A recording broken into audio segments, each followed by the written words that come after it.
शादीशुदा लोगों के लिए एक सीख। पत्नी ने ना जाने क्या किया था कि पति ने उसे एक के बाद एक कई थप्पड़ जड़ दिए। हमेशा हर सिचुएशन को शांति से हैंडल करने वाली पत्नी भी इस बार इतनी अशांत हो उठी कि उसने अपनी चप्पल ही निकालकर पति की ओर फेंकी। चप्पल पति के बालों को छूते हुए निकल गई।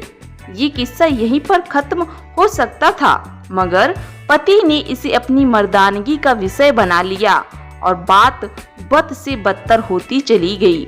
रिश्तेदारों ने भी आग में घी का काम किया। किसी ने कहा, जो औरत अपने पति को चप्पल से मार सकती है वो ना ही तो वफादार हो सकती है और ना ही पतिव्रता। ऐसी औरत परिवार ही नहीं पूरे समाज पर कलंक की तरह है। बीवी के पक्ष वाले कहाँ पीछे रहने वाले थे। किसी ने कहा, 21वीं सदी में जी स्त्री के साथ मारपीट करते हैं उन्हें तो जेल भेज देना चाहिए। तो कोई कहता, जरूर उसको कोई और पसंद आ गई होगी इसलिए पत्नी से मारपीट करने लगा है। बात कोर्ट तक पहुंच गई। दोनों पक्षों ने एक दूसरे के खिलाफ केस फाइल कर दिया। पति ने चरित्रहीन होने का तो पत्नी ने दहेज और शारीरिक उत्पीड़न का आरोप लगाया। 2 वर्षों से अधिक समय के लिए केस चला था। इन 2 वर्षों के दौरान दोनों पति पत्नी अलग अलग रह रहे थे। इन 2 वर्षों के दौरान दोनों पक्षों के समर्थकों की संख्या कम हो गई थी। पहले जहां दोनों पक्षों में समर्थकों का समूह होता था, अब गिने चुने लोग रह गए थे। पति और पत्नी दोनों की आर्थिक स्थिति भी इस समय के दौरान नीचे गिर चुकी थी, जिन्हें वो अपना शुभ चिंतक समझ रहे थे। पैसों की बात आते ही उन्होंने भी अपना पड़ला झाड़ लिया था। अगर कोई देने को राजी भी हुआ तो मोटे ब्याज की शर्त पर।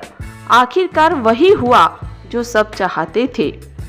डाइवोर्स हर कोई खुश था। दोनों पक्षों के रिश्तेदार, उनके माता पिता और दोनों के वकील। लेकिन 5 साल की सुखद शादी और एक सुंदर बेटी होने के बाद मिले इस डाइवोर्स से पत्नी मूक और पति शांत। शायद ये एक इत्तेफाक ही था कि इस खुशी को मनाने के लिए दोनों पक्ष के लोग एक ही चाय की टपरी पर बैठे आमने सामने। इत्तेफाक इसलिए क्योंकि ज्यादातर लोग जो एक दूसरे के विरोध पक्ष को सपोर्ट कर रहे थे वो एक दूसरे को अच्छे से जानते भी नहीं थे। पति पत्नी भी इन सभी से दूर एक दूसरे के सामने मेज पर बैठे। पति ने कहा, अब तो खुश होने ना, तुम्हारे मन की हुई जो मुबारक हो। तुम भी तो आज जीत गई हो। मुझसे तलाक जो तुम्हें मिल गया। पति ने कहा, तलाक को तुम जीत का प्रतीक समझते हो? पत्नी ने पूछा। पति चुप रहा। थोड़ी देर की शांति के बाद पति ने कहा, मुझे तुम्हें 5 लाख रुपए अभी और हर महीने 8,000 देने का आदेश है। अभी मेरे पास पैसे नहीं हैं, इसलिए हमारा मतलब मेरा जो सिटी में फ्लैट है उसे तुम्हारे नाम कर देता हूँ। पत्नी बोली, लेकिन उस फ्लैट की कीमत तो 18 लाख की है। हाँ, लेकिन हमारी बेटी तुम्हारे साथ है और आगे जाके उसके खर्चे भी बढ़ेंगे, तुम्हें थोड़ी आसानी होगी। पति ने कहा, नहीं नहीं, मुझे सिर्फ 5 लाख ही देना और तुम हर महीने के 8,000 तो देने ही वाले हो। मैं मैनेज कर लूँगी। अगर 5 लाख नहीं है तब भी कोई बात नहीं, पत्नी बोली। दोनों फिर से शांत हो गए। पति सोचने लगा, कितनी भोली और समझदार है ये औरत, जो कुछ समय पहले तक मेरी पत्नी थी और अब अनजान। ये वही है जो कम से कम खर्चे में घर चलाती और पैसे बचाकर मेरे जन्मदिन और बर्थडे पर हमेशा मेरे लिए नए कपड़े खरीद लाती। कभी बीमार हो जाती तो पैसे बचाने के मुझे मालूम ना होने देती और घरेलू नुस्खों से अपना इलाज कर लेती।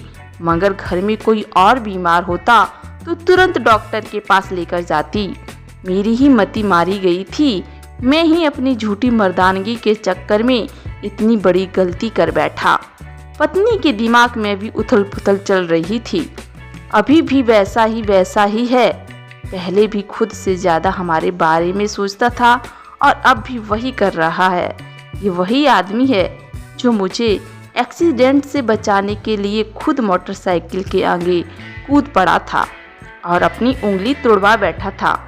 पता नहीं कौन सी मनहूस घड़ी में मैं झगड़ा कर बैठी। पति ने मौन तोड़ते हुए पूछा, अब तुम्हारी कमर का दर्द कैसा है? ज़्यादा तकलीफ तो नहीं होती? पत्नी हल्का सा मुस्कुराई और बोली, अभी भी होता है।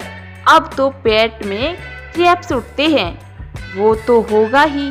तुम योगा या कसरत भी तो नहीं करती हो।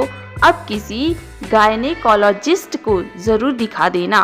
पति ने कहा, तुम बताओ तुम्हारा अस्थमा कैसा है अब? क्या आप भी दौरे पड़ते हैं? पत्नी ने पूछा। हाँ पड़ते हैं, पहले से ज़्यादा, क्योंकि अक्सर इनहेलर भूल जाया करता हूँ। याद दिलाने के लिए तुम जो अब नहीं हो, पति बोला। पत्नी की आंखों में आंसू आ गए। वो बोली, तुम्हें मेरे चरित्र पर सवाल नहीं उठाने चाहिए थे, तो ये परिस्थिति आती ही नहीं। हाँ मैं जानता हूँ तुम बहुत अच्छी हो, मुझसे गलती हो गई, बहुत बड़ी गलती। मैं लोगों के बहकावे में आ गया था। पति बोला, तुमने भी तो मुझ पर दहेज का इल्ज़ाम लगाया था। वो बोला, गलत था और इस बात का मुझे भी पछतावा हुआ। पत्नी ने कहा। पति कुछ कहना चाह रहा था लेकिन हिचकिचा रहा था। पत्नी ने पूछा, कुछ कहना चाहते हो? वो बोला, क्या सब पहले जैसा नहीं हो सकता? क्या मतलब? पत्नी बोली, मतलब कि हम फिर से पहले की तरह पति पत्नी बनकर, सच्चे दोस्त बनकर नहीं रह सकते? पति बोला, पर ये डाइवोर्स के पेपर दिखाते हुए पत्नी ने कहा, फाड़ देते हैं। पति ने अपने पास रखे डाइवोर्स के पेपर फाड़ते हुए कहा। पत्नी ने भी अपने पास रखे पेपर फाड़ दिए। सभी हैरान थे। वकील, रिश्तेदार, माँ बाप, पति पत्नी दोनों एक दूसरे के हाथ में हाथ पकड़े अपने घर की तरफ चले गए। दोस्तों, ये कहानी उन हर पति पत्नी के लिए बड़ी सीख है जो छोटी छोटी बातों पर लड़ते हैं और इन झगड़ों को बड़ा बना के अलग होने का डिसीजन लेते हैं। प्यार तो और झगड़ा तो एक सिक्के के दो पहलुओं की तरह है। दोनों को स्वीकार करना होगा, तभी ये पवित्र रिश्ता उनकी मंजिल तक पहुंच पाएगा।